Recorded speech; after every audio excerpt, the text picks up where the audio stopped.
ஆன்மீக சேனல் அன்பர்கள் அனைவருக்கும் அன்பு வணக்கம். இவ்வுலகில் வாழும் அனைத்து உயிர்களும் இன்புற்று வாழ என் அன்பு தெய்வம் முருகன் ஆசீர்வதிக்கட்டும். திருச்செந்தூர் முருகன் கோவிலுக்கு போகணும்னு சொல்லி யாருக்கு தாங்க ஆசை இருக்காது? எப்படியாவது ஒரு தடையாவது போய் அந்த முருகனை போய் பார்த்துட மாட்டோமா அப்படிங்கிற ஒரு ஏக்கமும் ஆசையும் தாங்க எல்லார் மனசுலேயும் குடியிருக்கும். இன்றைய தலைப்பே பார்த்திங்கன்னா, திருச்செந்தூர் கோயில் முருகனுக்கு நீங்கள் போகணுமா, அப்போ என்னென்ன நீங்கள் செய்யணும் அப்படிங்கிறத பற்றின ஒரு தகவல் தாங்க இன்றைய தகவல். முருகனுக்கு திருமணமிடமெல்லாம் அவனுடைய கோயில் தான். குன்றிருக்கும் இடமெல்லாம் குமரன் இருக்கும் இடமாக குவளையத்தோர் வழிபடட்டும்னு தான் சொன்னாங்க. அறுபடை வீடுகளில் மிக சிறப்பான 2ஆம் படை வீடாக உள்ளதே இந்த திருச்செந்தூர் முருகன் கோவில் தாங்க. இது தூத்துக்குடி மாவட்டத்தில் இருக்குதுன்னு எல்லாருக்குமே தெரியும். இங்கே உள்ள இந்த திருச்செந்தூர் முருகனுக்குங்க ஜெயந்திநாதர் அப்படிங்கிற ஒரு பெயர்லேயே அவர் அழைக்கப்படுகிறாருங்க. எல்லாருக்குமே தெரியும், திருச்செந்தூர் முருகனை வழிபட நம்ம வாழ்க்கையில் ஏற்படக்கூடிய கஷ்டங்கள், மன வருத்தங்கள், துன்பங்கள், கவலைகள், குழந்தை இல்லாமல் இருக்கிறது, திருமண தடை, வியாபாரம், தொழிலில் ஏற்படுற நஷ்டங்கள், எதிரிகளுடைய தொல்லைகள், கண் திருஷ்டி, இப்படி சொல்லிகிட்டே போகலாங்க. இந்த திருச்செந்தூரில் இருக்கிற இந்த ஜெயந்திநாதருங்க, அதான் முருகப்பெருமான், தன்னை முழு மனதோட நம்பிக்கையோடு நம்பி தன்னை காண வரும் பக்தர்கள் எத்தனையோ பேருக்கு பல அதிசயங்களையும் அற்புதங்களையும் நிகழ்த்தியிருக்காருங்க. இது அவங்கவுங்க அனுபவத்தில் கண்டிப்பாக நிச்சயமாக நீங்கள் உணர்ந்திருப்பீங்க. நீங்கள் இந்த கோயில் ஒரு சிறந்த குருஸ்தலமாகவும் இருக்கிறதுனால இங்கே போய் வேண்டினது வேண்டியபடி நடக்குங்கிறது காலமாக நிரூபிக்கப்பட்டு வர ஒரு உண்மையான சம்பவங்க. அந்த மாதிரி உள்ள இந்த இவ்வளோ சிறப்புகள் உள்ள இந்த திருச்செந்தூர் முருகன் கோவிலுக்கு நம்ம போகணும்னு நம்ம நினைக்கிறது முக்கியம் இல்லைங்க, முருகன் நினைக்கணும். அவன் நினச்சி நம்மளை வான்னு சொல்லி உத்தரவு கொடுத்தாத்தான் நம்மளால் முருகன் கோவிலுக்கு போக முடியுங்க. அப்போ நம்ம என்ன செய்யணும்? தினமும் காலையில் எந்திரிச்சு நமது உடலையும் உள்ளத்தையும் நம்ம சுத்தம் பண்ணிக்கிட்டு நமது பூஜை அறையில் ஒரு முருகன் திருவுருவ படத்துக்கு முன்னாடியோ அல்லது நீங்கள் வேல் வச்சு வழிபட்டாலோ அல்லது முருகன் சிலை வைத்து வழிபட்டாலும் சரி, அதுக்கு அந்த சிலைக்கு முன்னால் ஒரு சின்ன அகல் விளக்கில் நெய் தீபம் ஏற்றி முருகன்கிட்ட ஃபஸ்ட்டு நீங்கள் மனமுருக வேண்டிக்கோங்க. முருகா, உன்னோட திருச்செந்தூர் தலத்துக்கு நான் வரணும், நீ தான் மனம் இறங்கி என்னை நீ உத்தரவு கொடுத்து உன்னுடைய திருச்செந்தூர் கோயிலுக்கு வர்றதுக்கு எனக்கு நீ உத்தரவு கொடுக்கணும் அப்படின்னு சொல்லி கண் கலங்க கண்ணிலேருந்து ஒரு 2 சொட்டு கண்ணீர் வடிய முருகனுடைய திருப்புகழ், கந்த சஷ்டி, கந்தர் அனுபூதி, உங்களுக்கு என்ன தெரியுமோ அதை பாராயணம் பண்ணுங்கள். ஒன்றுமே தெரியலையா, முருகா அப்படின்னு அடி வயிற்றுலேருந்து அப்படியே நெஞ்சு வரைக்கும் உருகி அவனை கூப்பிட்டு வேண்டுங்க. இல்லையா, ஓம் சரவண பவா அப்படின்னு சொல்லி வேண்டி தினமும் அந்த மாதிரி நெய் விளக்கு ஏற்றி நீங்கள் கும்பிட்டுட்டு வந்தீங்கன்னா கண்டிப்பாக உங்கள் கனவில் ஒரு நாள் முருகன் உங்களை திருச்செந்தூர் வர்றதுக்கு உத்தரவு கொடுப்பாருங்க. எப்படி உத்தரவு கொடுப்பாரு, நமக்கு அது எப்படி புரியும்? முருகனுடைய மயில், சேவல், அவனுடைய வேல், இந்த மாதிரி ஏதாவது ஒரு சமிக்கை மூலம் நமக்கு உத்தரவு கொடுத்து நம்மளை கண்டிப்பாக திருச்செந்தூர் வர்றதுக்கு அனுகிரகம் பண்ணுவாருங்க. இது நீங்கள் நம்பிக்கையோடு நீங்கள் முழு மனசோட முருகனை தினமும் நீங்கள் வேண்டி வாங்க. கண்டிப்பாக நீங்கள் ஒரு நாள் திருச்செந்தூருக்கு உங்கள் குடும்பத்தோடு போய் கும்பிட்டுட்டு வரீங்களா இல்லையா பாருங்கள். நீங்கள் அவன் நம்மளுடைய சொந்த கடவுளுங்க, தமிழ் கடவுள். யாமிருக்க பயன்மேன் அப்படின்னு சொல்கிற அவனுடைய அந்த தாரக மந்திரம் ஒரு சாதாரண மந்திரம் இல்லைங்க, அவ்வளோ சிறப்பான ஒரு மந்திரம் அது. அதனால் நம்ம முருகனை சாதாரணமாக எடை போட்டுறக்கூடாதுங்க. முருகன்கிட்ட விளையாடக்கூடாது. முருகன் திருப்பி நம்மக்கிட்ட விளையாட ஆரம்பித்தா நம்மளால் தாங்க முடியாதுங்க.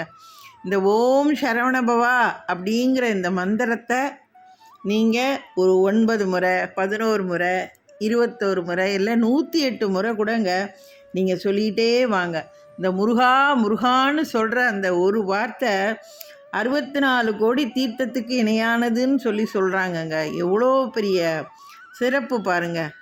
அதனால் முருகன் நமக்கு செய்வானா, நம்மளை கூப்பிடுவானா அப்படின்னெல்லாம் ஒரு அவநம்பிக்கையோடு நம்ம இந்த காரியத்தை செய்யக்கூடாதுங்க. எந்த ஒரு காரியத்துக்குமேங்க மூலாதானமே பார்த்திங்கன்னா நம்பிக்கை தாங்க. அந்த நம்பிக்கை தான் எல்லாத்தையும் நம்மளை நல்லபடியாக காப்பாற்றும். எப்படி ஒரு தாய் தன் குழந்தை மேலே நம்பிக்கை வைக்கிறா, ஒரு கணவன் மனைவி மேலே, மனைவி கணவன் மேலே, குழந்தைங்க பெற்றோர்கள் மேலே, இப்படி ஒவ்வொருத்தர் ஒருத்தர் மேலேயும் வைக்கிற அந்த நம்பிக்கை தாங்க நம்மளுடைய வாழ்க்கையே. அப்போ நம்ம படைத்த அந்த கடவுள் முருகன் மேலே நம்ம எவ்வளோ நம்பிக்கை வைக்கணும்.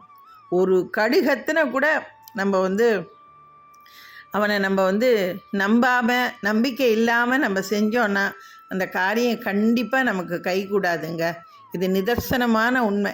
எத்தனையோ பேர் அவங்களுடைய வாழ்க்கையில் என்னென்னமோ இந்த முருகன் அதிசயங்களை நிகழ்த்தியிருக்கிறாரு. நீங்கள் இந்த காணொளியை பார்க்குற நீங்கள் உங்கள் குடும்பத்தில் முருகன் எந்தெந்த வழியிலெல்லாம் உங்களுக்கு சாட்சியும் காட்சியும் கொடுத்து அற்புதங்களை நிகழ்த்தியிருக்காருன்றத இந்த காணொளியில் கமெண்ட்டில் உங்களுடைய அனுபவங்களை கண்டிப்பாக சொல்லுங்கங்க.